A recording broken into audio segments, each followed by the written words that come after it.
Hi friend, it's Ron Barlow here, Ron from Tigertown, from my home office in Hamilton, Ontario, Canada. I'm alive, I'm alert, and I feel great, ready to be of service to you. Apparently, you did a Google search for how to use other people's money. Other people's money is a slang term used in the financial circles for borrowed money. By the way, I have bonus gifts for you in the description under this video, which relate to this topic.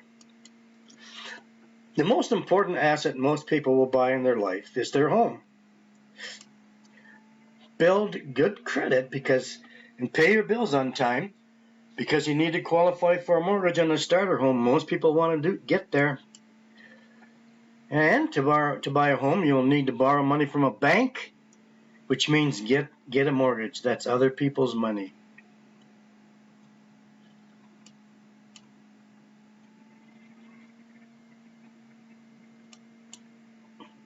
So you need to save money regularly to get a down payment of at least 20% of the starter home's price.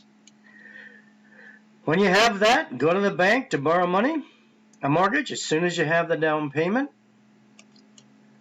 When you can afford it, a few years later, move to a home which fits your family's growing needs better. You're getting a bigger asset, right? You'll have a financial asset of greater value than the first asset you bought. It'll be worth much more in the future than your first home. Well, other stories people can tell you about that once they get back into their later years. A second way to increase your financial worth is to build a portfolio of retirement investments.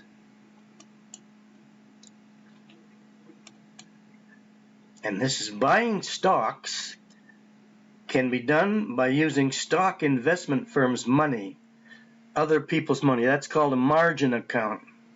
You put a percentage down the same as you did with a home. And as I said before, I have bonus gifts for you in the description under the video. Little teaser here. They are income projects which you can utilize other people's money without having to pay any borrowing costs. How about that?